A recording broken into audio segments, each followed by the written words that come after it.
家好，欢迎来到今天的《金刚经》白话解说时间。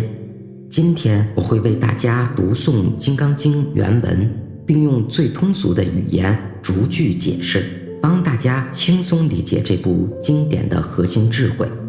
不管你是刚接触佛法的新朋友，还是想深入学习的修行者，跟着我一起读诵听解，都能有所收获。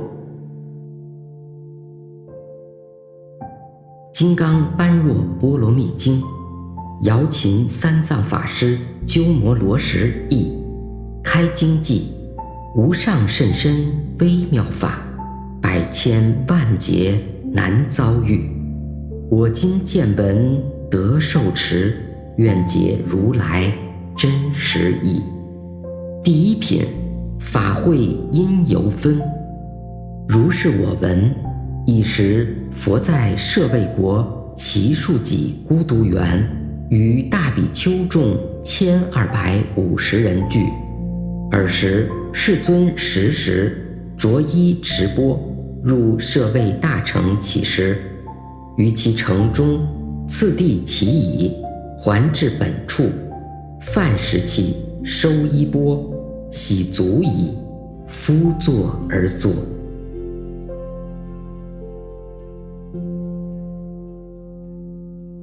我是佛陀的大弟子阿难，这部《金刚经》是佛陀当年亲口讲说的，但佛陀早已入灭，后人再难亲耳聆听。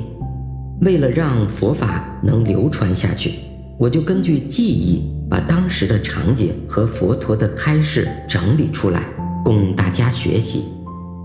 话说佛陀讲这部经的时候，地点在古印度西北方的舍卫国。舍卫国皇宫旁有座著名的花园，叫祇树给孤独园。名字是怎么来的呢？花园里的树是当时舍卫国的太子祇陀捐的，所以叫祇树。而花园的土地是一位叫须达多的大臣捐的。这位须达多大臣特别乐善好施，经常照顾孤苦无依的人，大家都叫他给孤独长者，所以花园叫做给孤独园，合起来就是祇树给孤独园。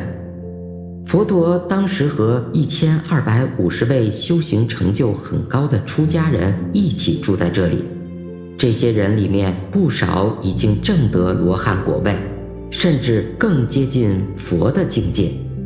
那天上午快到中午了，佛陀像往常一样穿上袈裟，拿起盛饭的钵盂，准备去舍卫大城化缘。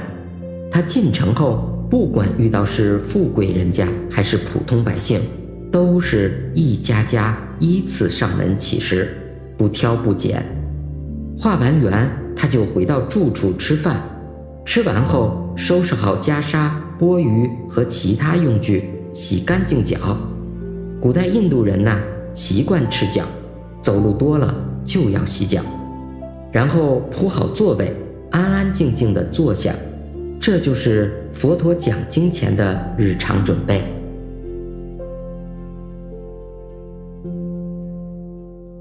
第二品，善现其请分。十长老须菩提在大众中，即从坐起，偏袒右肩，右膝着地，合掌恭敬而白佛言：昔有世尊，如来善护念诸菩萨，善付嘱诸菩萨，至尊善男子善女人发阿耨多罗三藐三菩提心，因云何住？云何降伏其心？佛言：善哉善哉，须菩提，如所说，如来善护念诸菩萨，善付嘱诸菩萨，如今谛听，当为汝说。善男子善女人发阿耨多罗三藐三菩提心，应如是住，如是降伏其心。唯然，世尊，愿乐欲闻。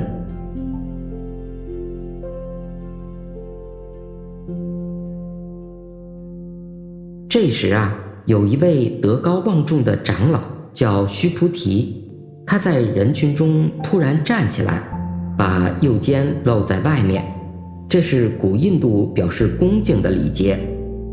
右膝跪在地上，双手合十，很恭敬地对佛陀说：世尊啊，您真是太稀有了，您总是这么细心地护持提醒各位菩萨修行，也是一直叮嘱大家该如何担起度化众生的责任。可是那些发心要修无上正等正觉，也就是彻底觉悟的佛心的善男信女们，心里总是容易动摇。怎么样才能让这颗菩提心不退失？又该怎么样降服那些乱七八糟的妄想杂念呢？佛陀听了，马上称赞说：问得好，问得好，须菩提，你说的没错，我确实一直在护持叮嘱菩萨们。你仔细听着，我现在就给你讲明白。接着佛陀说，那些发心修无上正等正觉的善男信女，他们的发心本来就和佛菩萨的心量一样广大，所以关键是要守住这份初心，别让它退失。要是起了妄想杂念，就要立刻觉察并降服它。须菩提听完，连忙点头说：好的，世尊，我太想听您继续讲了。